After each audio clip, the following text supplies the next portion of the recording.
오늘은 에베소 3장 1절로 13절 본문 말씀을 통해서 복음을 받은 자의 영광이란 제목으로 말씀을 드립니다. 하나님은 죄인된 우리를 부르시고 구원해 주실 뿐만 아니라 하나님 나라를 확장하는 일꾼으로 우리를 세우시고 써주시는 것입니다. 복음으로 구원받은 자는 복음을 가지고 살아가야 합니다. 오늘 본문의 사도 바울은 복음을 받은 자로서 그의 특별한 사역 속에서 세 가지의 영광에 대해서 말하고 있습니다. 이는 복음을 받아 구원받은 우리가 갖는 영광이기도 하다고 할 것입니다.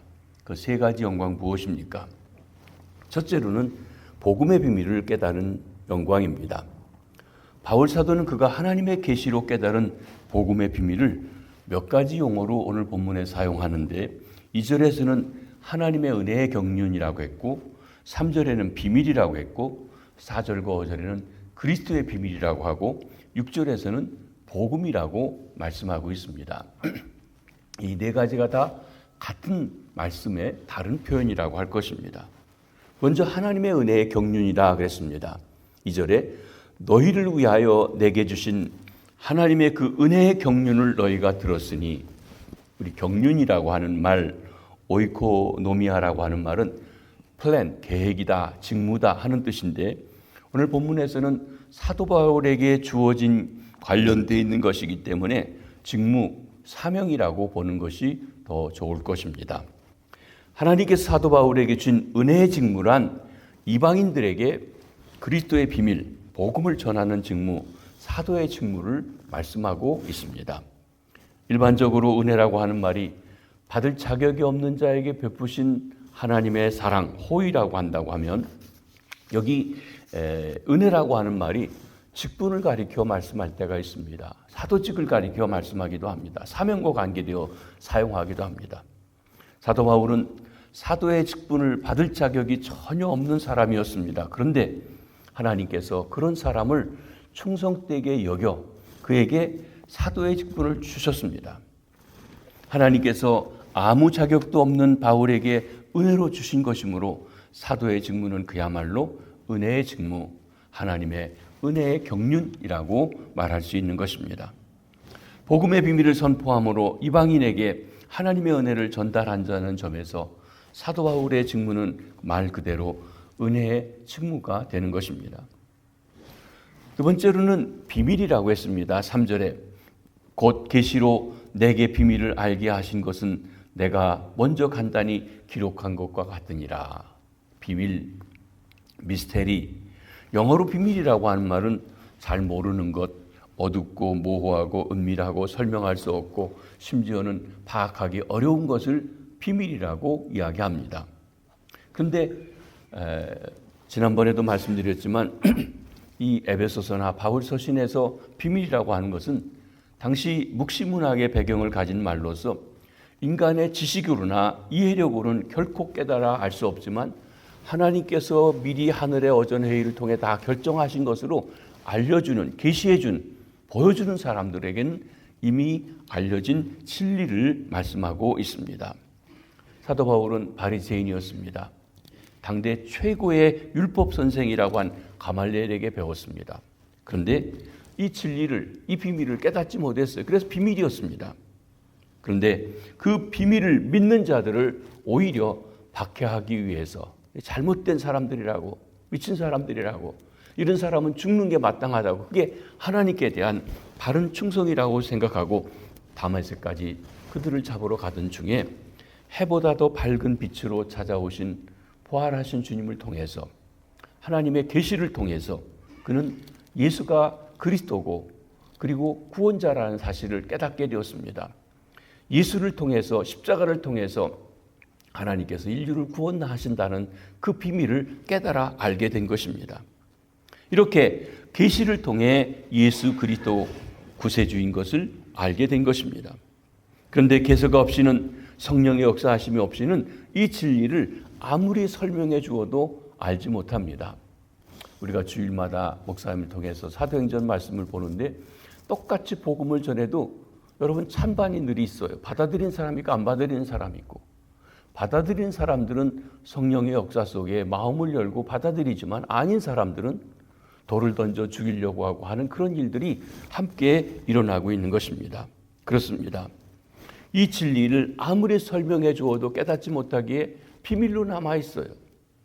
이 비밀은 예수 그리스도 안에서 하늘에 있는 것이나 땅에 있는 것이 다 통일되게 하려는 것이에요. 그리스도가 우리의 왕이라는 것입니다. 그리스도가 우주의 통치권자라는 사실입니다. 그 사실을 깨닫고 그분에게 우리가 속하게 된 것을 감사하는 것이지요. 그래서 이 4절에서는 이 비밀을 그리스도의 비밀이라고 말씀합니다. 4절 5절입니다. 그것을 읽으면 내가 그리스도의 비밀을 깨달은 것을 너희가 알 수 있으리라. 이제 그의 거룩한 사도들과 선지자들에게 성령으로 나타나신 것 같이 다른 세대에서는 사람의 아들들에게 알리지 아니하였으니. 여기 그리스도의 비밀, 한마디로 그리스도의 사건을 통해서 이루어지는 하나님의 정말 구원 계획을 말씀하는 것입니다. 넓은 의미에서는 그리스도의 비밀이라고 하는 것은 만물을 예수 그리스도 안에서 통일하시려고 하는 하나님의 정말적 구원 계획을 가리켜 말합니다. 근데 좁은 의미로 말하면 그리스도의 비밀은 유대인들과 이방인들이 예수 안에서 완전한 연합을 이루어서 하나님의 새로운 백성이 되어지는 그 일을 말합니다. 하나님께서 특별히 바울에게 이 비밀을 계시해 주시고 깨달아 알게 해 주셨습니다. 또 5절에 보면 그의 거룩한 사도들과 선지자들에게도 성령으로 이 사실을 알게 해 주셨어요. 그래서 성도들에게 전하게 하신 것입니다. 따라서 그리스도의 비밀은 특별한 사역자만 소유한 은밀한 가르침이 아니라 모든 성도들이 함께 소유한 하나님의 진리라고 할 것입니다. 그렇지만 이 비밀은 다른 세대의 사람들에게는 알리지 않았다. 그 전에 이 하나님이 알려주시는 이 사건이 시작된 이후에는 알게 됐지만 그 이전에는 알지 못했다 그랬습니다. 사람의 배움으로나 지식으로 알지 못합니다. 바울도 이 진리를 계시를 통해 알기 전에는 그렇게 당대의 최고 석학이었지만 전혀 알지 못했던 것입니다. 성령의 역사가 아니고서는 예수 그리스도의 비밀, 하나님의 구원 계획을 결코 알 수가 없습니다. 오늘날에도 그렇죠. 우리가 복음 전도에 보면 어떤 사람은 아무리 얘기해도 깜깜한 얘기예요. 비밀이에요. 그러나 어떤 이는 쉽게 깨달아 알게 되는 것을 봅니다. 이것을 복음이라고 그랬습니다. 6절에 이는 이방인들이 복음으로 말미암아 그리스도 예수 안에서 함께 상속자가 되고 함께 지체가 되고 함께 약속에 참여한 자가 됩니다. 앞에서 말했던 하나님의 은혜의 경륜, 비밀, 그리스도의 비밀, 이 모든 것이 한마디로 복음이라고 하는 말 속에 포함되어 있습니다. 복음으로 말미암아 유대인이나 이방인이 하나가 된 것입니다. 이방인들은 율법에 준수하거나 할례의 피를 통해서가 아니라 오직 믿음으로 예수 그리스도와 연합해서 구원받게 되었습니다. 유대인들도 아브라함의 자손이라는 혈통으로가 아니라 이방인과 같이 오직 믿음으로 예수 그리스도와 연합하여 구원받게 되었습니다. 이처럼 유대인이든 이방인이든 구별이 없이 예수를 믿는 동일한 조건으로 구원을 받고 함께 예수의 몸을 이룬 교회가 되는, 교회에 속한다고 하는 것, 새로운 하나님의 계시라고 말씀할 수 있는 것입니다. 이 복음으로 말미암아 예수 안에서 이방인들이 함께 상속자가 되었습니다. 예수 그리스도와 더불어 하나님 나라를 상속할 사람이 되었습니다. 이 복음으로 말미암아 이방인들도 예수 그리스도를 믿어 예수와 연합하여 함께 머리가 되신 예수 그리스도의 몸에 공동체에 속하여서 지체가 됨을 말씀하고 있습니다. 이 복음으로 말미암아 예수 그리스도 안에서 이방인들이 함께 약속에 참여한 자가 되었습니다. 약속에 참여했다. 이 약속은 아브라함에게 주신 약속이죠. 과거에는 이방인들은 이 언약의 약속에서 멀리 있었다. 죄인된 자들이었습니다. 근데 이제 예수 그리스도 안에 속함으로 아브라함의 후손인 바로 그 예수 그리스도 안에 속함으로 아브라함에게 주신 약속, 생명과 구원의 약속에 하나님의 백성인 유대인들과 동등하게 참여한 자가 되게 되어진 것입니다. 오히려 육신으로 아브라함의 후손된 유대인들도 예수 그리스도를 알지 못하면 이 약속에 참여하지 못하게 되는 것을 보게 되는 것입니다. 이처럼 하나님을 알지도 못하고 관심도 없던 우리 이방인들, 인류 구원을 시키려는 하나님의 은혜, 비밀, 또 그리스도의 비밀, 복음을 깨달아 알게 된 것, 크나큰 영광이 아닐 수가 없는 것입니다. 저와 여러분들이 이렇게 예배하고 있다는 것, 이 복음의 비밀을 깨달아 아는 영광이 우리에게 주어진 것입니다. 그 은혜에 감사하시는 우리 모두가 되시길 바랍니다. 두 번째로 복음을 위해서 일하게 된 영광입니다. 바울 사도는 이 복음, 그리스도의 비밀, 하나님의 은혜의 일꾼이 되었습니다. 여기 7절에 있는 말씀을 보면 이 복음을 위하여 그의 능력이 역사하시는 대로 내게 주신 하나님의 은혜의 선물을 따라 내가 일꾼이 되었노라. 사도 바울이 이 복음을 위하여 일꾼이 되었습니다. 일꾼이라는 사람이죠. 시중 드는 사람입니다. 섬기는 사람입니다. 바울은 복음을 모든 이들, 특별히 이방인들에게 전하기 위해서 일꾼이 되었습니다. 그는 이방인들에게 빚진 자다. 이방인들에게 복음을 전하도록 자기에게 복음을 맡겨두셨다. 그걸 전달해 주지 않으면 자기는 아니 되는 빚진 사람이라고 말했습니다. 바울 사도만 아니라 복음을 받은 사람은 누구나 복음의 일꾼으로 부름받은 것입니다. 복음의 일꾼은 하나님의 능력으로 일해야 됩니다. 그의 능력이 역사하는 대로. 그렇습니다. 돈 많다고, 지식이 많다고, 권세가 있다고 복음의 일꾼이 되는 것 아닌 것을 우리가 압니다. 교회가 돈이 많다고 교회가 부흥하고 발전하고 하나님의 일을 잘하는 것 아닙니다. 하나님의 능력이 있어야 됩니다. 성령의 능력으로 이 일을 감당하는 것입니다. 하나님의 구원 계획인 복음을 전파하는 사역은 사람의 힘으로나 지혜로나 권세로 불가능합니다. 사도 바울 자신도 복음의 일꾼으로서 사역을 감당함에 있어서 하나님의 능력이 그에게 역사하셨음을 강조해서 말하고 있습니다. 이 하나님의 능력이 역사하시면 늘 성령께서 내주하시고 성령께서 충만케 역사하심을 통해서 지혜와 능력을 주시고 인도해 주시고 감당케 하시는 것입니다. 우리가 복음의 일꾼으로 일하려 할 때 우리 안에 내주하시는 성령님의 주권을 인정하고 그 성령께서 나를 온전히 사로잡아 충만케 해주시기를 소망해야 하는 것입니다. 복음의 일꾼은 나아가 하나님의 은혜로 된 일꾼입니다. 자주 말씀드리지만 은혜란 받을 자격이 없는 자에게 베푸시는 호의와 사랑이라고 한 말이라고 했습니다. 바울은 과거에 자기가 교회를 박해하던 자들로 도저히 그 직분을 받을 만한 자격이 없는 사람인 것을 알았습니다. 그럼에도 불구하고 하나님께서 그를 만나주시고 복음의 비밀을 깨닫게 해주시고 구원해 주실 뿐만 아니라 오히려 그 복음을 전하는 사역자로 일꾼으로 직분을 주셨습니다. 이 모든 것이 친정한 은혜가 아닐 수가 없습니다. 사랑하는 성도 여러분, 우리는 어떠합니까? 저 자신도 보면 하나님의 은혜가 아닐 수가 없습니다. 하나님의 은혜가 아니고서는 구원받을 수 없었을 뿐만 아니라 직분자가 될 수 없다는 것입니다. 그 은혜에 친정 감사하시게 되기를 바랍니다. 그러면 복음의 일꾼으로서 바울은 어떻게 자기를 평가하고 있습니까? 여기 8절 상반절에 모든 성도 중에 지극히 작은 자보다 더 작은 나라고 그렇게 표현합니다.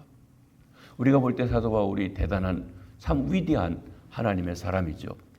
신약 성경에서 예수 그리스도 이외에 훌륭한 사람 꼽으라고 하면 아마 베드로보다도 바울이 더 위대한 일을 했을 것입니다.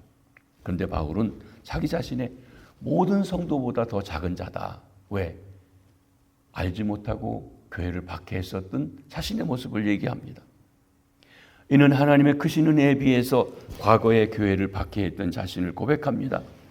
바울이 자신을 스스로 낮추는 동시에 자신에게 주어진 그 은혜가 얼마나 큰 것인지 깊이 인식하고 있습니다.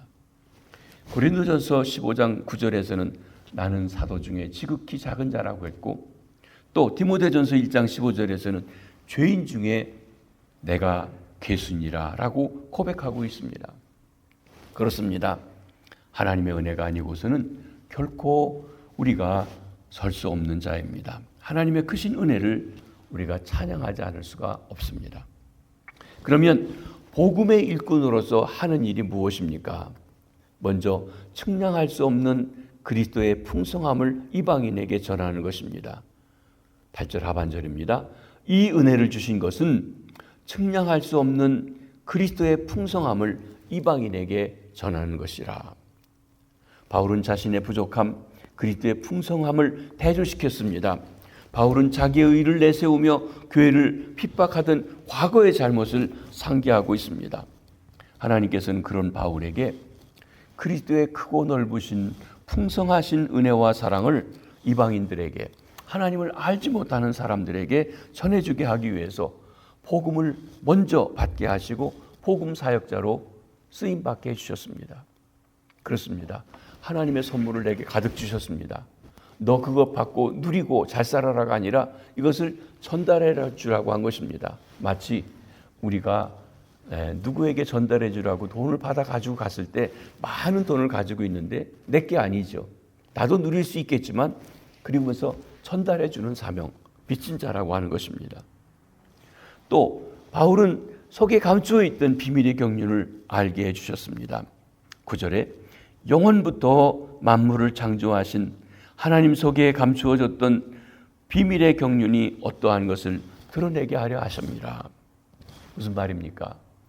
사도 바울의 사명은 창조주 하나님께서 준비하신 오랫동안 감추어졌던 우주 통일의 계획, 에베소서 1장에 말씀하셨듯이 그리스도를 머리로 해서 하늘과 땅에 있는 모든 만물이 하나가 되게 하는 만물의 통일, 그 일, 계획을 온 땅에 알리는 것, 그게 복음이고 또 그것이 그에게 주신 사역이라고 그랬습니다. 태초에 만물을 창조하신 하나님께서 인류가 그 비밀을 알게 되는 날에 그들을 새롭게 회복하실 것이라고 바울 사도가 확신하고 있는 것입니다. 하나님의 각종 지혜를 통해서 우주적 세력들에게도 알게 하십니다. 10절에 이는 이제 교회로 말미암아 하늘에 있는 통치자들과 권세들에게 하나님의 각종 지혜를 알게 하려 하심이라. 여러분, 여기 사도 바울은 복음의 일꾼으로서의 사역이 한 개인에게서부터 교회로 옮겨가고 있음을 봅니다. 어느 날 이 사도의 직분은 한 사람 목사가 일려받는 것이 아니라 목사를 중심으로 한 교회 공동체가 받아서 일하게 되었습니다. 결코 하나 될 수 없었던 유대인과 이방인들이 하나 되고 화해하며 하나의 새로운 인류인 교회를 이룬 것은 만물이 장차 그리스도 안에서 처음 하나님이 창조하셨던 에덴 동산의 조화로움과 아름다움과 샬롬을 회복하려고 하시는 것을 미리 보여주신 것이라고 할 것입니다. 그러니까 교회는 온 인류의 구원의 시작이고, 그리고 교회가 아름답게 되어진 모습 속에 바로 하나님의 통일을 이루어 가시는 것입니다. 그렇게 교회를 이루는 것이 만물의 통일을 이루는 하나님의 궁극적인 지혜를 보여주는 것을 눈으로 보여준다고 할 것입니다. 그러기에 교회는 하나님의 지혜를 비추는 거울과 같습니다. 요컨대 하나님은 교회 존재 자체를 통해서 만물을 통일하시는 당신의 무궁한 지혜를 드러내시고 동시에 악한 세력이 마침내 완전히 패배하리라는 것을 알게 해주시는 것입니다. 사랑하는 성도 여러분, 우리가 이렇게 하나님의 위대한 구원 계획 속에서 복음을 위해 하나님의 은혜와 경륜과 그리스도의 비밀을 위해 일하게 된 것, 무궁한 영광이라고 하는 것입니다. 우리가 하나님의 교회에 직분을 맡아 일하는 것, 영광인 것을 깨달아 하시게 되길 바랍니다. 마지막으로 세 번째로는 복음을 위해서 고난당하는 영광입니다. 사도 바울은 우리가 아는 것처럼 복음 때문에 로마 감옥에 갇혀서 이 편지를 쓰고 있습니다. 1절에 이러므로 그리스도 예수의 일로 너희 이방인을 위하여 갇힌 자 된 나 바울이 말하거니와. 바울은 옥에 갇혀 있지만 그의 영광스러움을 말하고 있습니다. 바울 사도는 지금 옥에 갇힌 몸이 되었습니다. 그런데 그것은 잘못해서 부끄러운 일해서 죄를 지어서가 아니라 복음 때문에, 예수 그리스도 때문에 옥에 갇히게 되었습니다. 로마 감옥에 갇힌 바울은 언제 처형당할지 모르는 그런 처지에 있었습니다. 그렇지만 그는 부끄러울 것이 없었습니다. 오히려 주님을 위해서, 날 대신에 십자가 대신 주님을 위해서 고난받게 되었다는 것 때문에 오히려 기뻐하고 영광이라고 말씀하고 있습니다. 그는 특별히 보잘것없는 이방인들에게 복음 전하는 일 때문에 옥에 갇힌 자가 되었습니다. 바울은 그 외에도 복음을 위해서 여러 가지 환난을 당하게 되었습니다. 13절에 그러므로 너에게 구하노니 너희를 위한 나의 여러 환난에 대해서 낙심하지 말라. 이는 너희의 영광이니라. 바울이 복음 때문에 수없는 고난을 당했죠. 고린도 후서에 보면 그 고난이 너무 심각합니다. 그런데 그것을 그는 영광이라고 말하고 있습니다. 바울 사도는 먼저 그의 고난에 인해 염려하는 성도들을 위로하죠. 나 때문에 너무 마음 쓰지 말아라. 내 영광이다. 왜 그랬습니까? 고난의 의미를 알기 때문에 그렇습니다. 사도 바울이 고난의 의미를 알기에 복음을 위해서 고난당하는 것 영광이라고 오늘 본문 13절에도 말씀하십니다. 그런데 고린도전서 4장 11절 12절에 아주 강력한 고난의 의미에 대한 이런 말씀이 나옵니다. 우리의 살아있는 자가 항상 예수를 위하여 죽음에 넘겨짐은 예수의 생명이 또한 우리 죽을 육체에 나타나게 하려 함이라. 그런즉 사망은 우리 안에 역사하고 생명은 너희 안에 역사하느니라.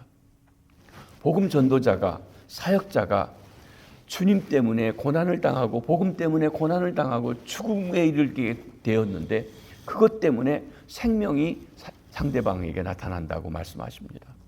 사실은 이런 죽을 고생하는 사망의 역사가 있지 않고는 생명의 역사가 일어나지 않는 것입니다. 우리가 그것을 가장 잘 보여주는 것이 무엇입니까? 어머니가 해산하는 수고를 해야만 아이가 태어나는 것과 같습니다. 목회도 해산하는 수고예요. 우리가 한 영혼을 전도시키려고 할 때 갖는 애씀과 노력이 해산하는 수고와 같다고 말할 것입니다. 그렇습니다. 사랑하는 성도 여러분, 복음 때문에 고난을 당하고 계신지요? 영광스러운 일입니다. 생명의 역사가 일어나게 될 것입니다. 하나님은 우리를 부르셔서 복음을 깨닫고 믿게 하실 뿐만 아니라 하나님 나라를 확장하는 일꾼으로 세워주셨습니다. 하나님은 교회와 성도를 통해서 그리스도의 비밀, 하나님의 은혜의 경륜, 복음을 드러내고자 하신 것입니다. 우리는 이 세상을 향해 하나님의 놀라운 비밀을 전달하는 역할을 감당해야 합니다.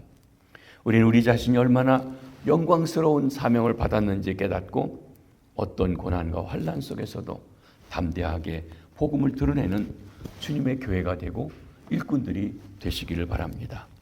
우리가 복음을 전해 듣고 구원받아 또 복음의 일꾼으로 세움받은 것, 크나큰 영광인 것을 깨닫고 감사하며 가슴 뿌듯하게 우리의 삶을 살치며 사명을 감당하는 주의 백성들 되시길 주님의 이름으로 축복합니다. 기도하겠습니다. 주님, 저희들에게 복음의 비밀, 십자가의 비밀, 그리스도의 비밀을 깨달아 구원받게 해주시니 감사합니다. 그리고 저희를 불러 주님의 몸된 교회 일꾼으로 세워주시니 감사합니다. 그 은혜에 감사하여 살게 해주시되 내 힘으로 내 지혜로가 아니라 성령의 능력으로 하나님의 은혜로 주신 사역 감당하게 하시옵소서. 복음을 위해서 일할 때 어려운 일도 있습니다. 그러나 하나님 그 어려움 때문에 생명의 역사가 일어나는 것을 깨닫고 하나님 오히려 기쁨으로 영광으로 여기게 해주시옵소서. 금년도 저희가 23명의 사람들이 태국에 가서 복음의 씨를 뿌리고 왔습니다. 헌신과 수고를 다했습니다. 하나님, 뿌려진 복음의 씨가 저들이 깨달아 알고 믿어지게 하시고 주께서 계속 물주고 가꾸시어서 생명의 역사가 일어나며 구원의 역사가 일어나게 하시옵소서. 우리 주변에 복음 전하기 위해서 마음에 두고 기도하고 접촉하는 사람들이 있습니다. 강렬한 거부와 또 우리를 박해하는 일이 있지만 그것 때문에 물러서지 않고 더 힘써 증거하여 마침내 생명의 역사가 일어나도록 축복해 주시옵소서. 우리 중에 아프신 분들, 암과 투병하시는 분들, 하나님 응급실에 입원하신 분들 하나님 돌봐주시고 어루만져 주시옵소서. 마음의 상처를 가지고 있는 분들 주님만이 위로하십니다. 어루만져 주시옵소서.